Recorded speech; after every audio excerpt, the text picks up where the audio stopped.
여러분들은 사회생활 좀 하신 분들이 커리어적으로 어떤 것을 후회하는지 궁금하신 적 있으신가요?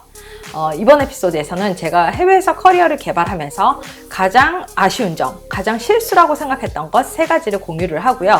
여러분들은 피하실 수 있는 방법에 대해서 깊게 얘기해 보도록 하겠습니다.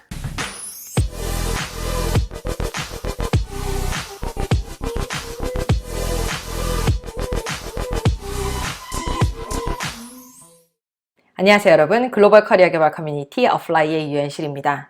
여러분들은 5년 전 또는 10년 전으로 돌아간다면 좀 다르게 선택했을 텐데 라고 생각하신 적 있으신가요?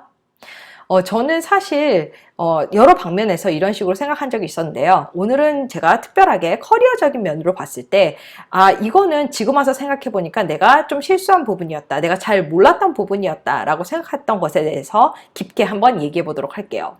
우선 저의 첫 번째 실수는요, 바로 배움보다 브랜드 네임을 중시했던 것이에요. 제가 처음에 싱가포르에 취직할 때뿐만이 아니라 나중에 다른 곳으로 이직을 준비할 때도 가장 중시했던 것은 사실 이 회사가 얼마나 크고 유명한 회사인가였어요.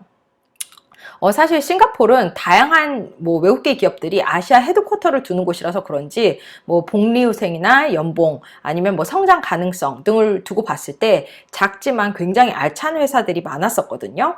그럼에도 불구하고 저는 굉장히 큰 회사, 한국 사람들이 다 아는 그런 회사를 들어가는데 굉장히 집착했던 것 같아요. 지금 돌아와서 이제 생각을 해보면 그렇게 집착했던 이유가 나는 내가 노력해서 이만큼 해낸 사람이야 라는 것을 모두에게 좀 증명해 보이고 싶었던 마음이 컸던 것 같아요.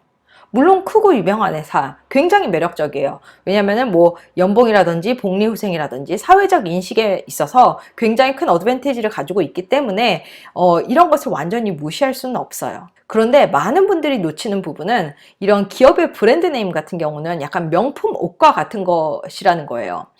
왜 그렇잖아요. 우리가 어떤 명품 옷을 입으면은 아니면 명품을 들면은 사람들에게 어떤 특정한 인식을 주거나 아니면은 특정한 이미지를 심을 수 있잖아요. 그런데 중요한 거는 이것을 벗으면은 다시 오롯이 나 자신으로 평가를 받아야 된다는 거예요. 그렇기 때문에 정말 중요한 거는 어떤 크고 유명한 브랜드 네임을 등에 업는 게 아니라 이런 브랜드 네임이 없을 때도 나 자신 스스로도 인정받을 수 있도록 진짜 실력을 쌓는 게 굉장히 중요한 거였다는 것을 나중에 돼서 알게 됐어요.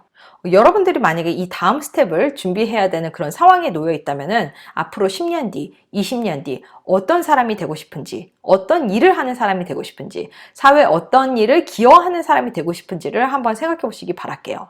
그리고 그런 사람이 되기 위해서 지금 내가 어떤 것을 배우고 갖춰야 되는지 한번 쭉 나열해 보시는 게 굉장히 중요해요. 그렇게 나열한 거가 명확해지면요, 이 다음 스텝을 정하는 게 굉장히 쉬워질 거예요. 그리고 저의 두 번째 실수는요, 제 자신의 능력을 너무 한정적으로 생각을 했다는 거예요. 제가 처음으로 이제 경력 전환을 준비를 했을 때는 어떤 것을 해야 될지 잘 몰라가지고 그냥 엔트리 레벨을 뽑는 포지션에 그냥 무작정 막 지원을 했던 것 같아요. 그러다가 처음으로 오퍼를 받은 곳이 HR이어서 HR에 들어가서 경력을 쌓기 시작을 했어요. 그런데 이렇게 HR 경력이 조금씩 길어지다 보니까 제 자신의 능력과 커리어를 자꾸 한도 내에 가두게 되더라고요. 왜냐면은 HR 일을 그동안 해오면서 자신감도 많이 붙었고, 그리고 그 일이 편해졌고, 그리고 이쪽에 있으면서 어느 정도 인사이트도 쌓였기 때문에 이런 것들을 다 버리고 새로운 것을 다시 시작한다는 게 너무 두렵고 힘든 길처럼 보였기 때문이에요. 그런데 자꾸 이렇게 쉬운 선택만 반복을 하게 되다 보면은 어떤 특정한 일만 할 줄 아는 사람으로 될 수도 있는 것 같아요. 왜냐하면은 어떤 기업이든지 그 큰 조직을 효율적으로 운영하기 위해서는 각 역할을 굉장히 세분하게 나누고, 그리고 사람들이 이 맡은 역할을 잘 수행할 수 있도록 그런 시스템을 만들게 돼 있어요. 물론 내가 이 시스템 안에 있을 때는 내가 하는 특정한 일이, 특정한 능력이 굉장히 크게 가치 있게 받아들여질 수도 있는데, 이 시스템을 나오게 되면은 그렇지 않을 가능성도 굉장히 크다는 거예요. 그런데 지금은 우리 부모님이나 조부모님 세대와는 다르게 수많은 직업들이 엄청난 속도로 생기고 엄청난 속도로 없어지고 있어요.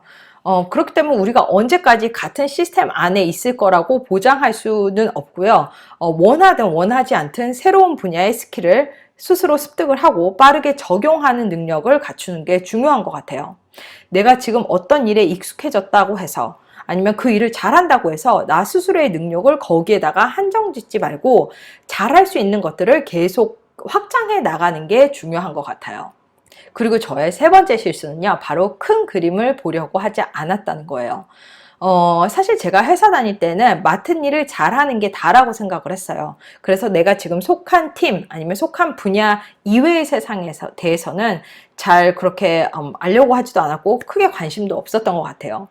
그래서 저는 우리 회사가 뭐 어떤 것을 만들어서 누구에게 어떤 가치를 주려고 하고 있고 그를 위해서 각 팀은 어떻게 연결되어 있는지에 대해서 많이 생각해 보지 않았어요. 그 HR에 대해서만 이렇게 코박고 봤던 것 같아요.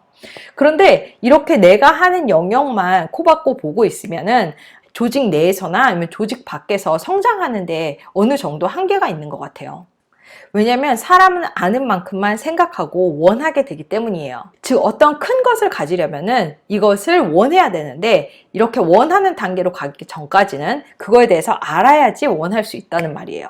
지금 여러분들이 속한 팀, 회사, 산업군들이 다른 세상과 어떻게 연결되어 있는지 그리고 그 세상 속에서 어떤 역할을 하고 있는지 조금 더 넓게 볼 수 있을 때 다양한 것을 알게 되고 그 다양한 것들이 여러분들의 욕구를 진화시키는 데 도움을 줄 거라고 생각을 해요. 여러분들은 지금까지 일을 하면서 내가 조금 더 일찍 알았으면 좋았을 텐데 하는 것들이 있으신가요? 그렇다면 아래 댓글을 통해서 저와 다른 어플라이 멤버분들과 함께 공유해 주시기 바라겠습니다. 그리고 한 가지 공지드릴 게 있는데요. 제가 커리어 방향 정하는 방법이라는 에피소드에서 3월에 런칭될 온라인 강의에 대해서 말씀을 드린 적이 있었는데 그 개인적인 사정으로 인해서 조금 지연되고 있어요. 그래도 열심히 준비해서 조만간 런칭을 할 테니까요. 혹시 커리어 방향 정하는 방법에 대해서 관심이 있으신 분들 같은 경우는 아래 링크를 통해서 이메일 주소를 남겨주시면 제가 강의를 런칭할 때 연락드리도록 하겠습니다. 자, 그럼 다음 주 목요일에 또 뵙도록 할게요. 안녕히 계세요.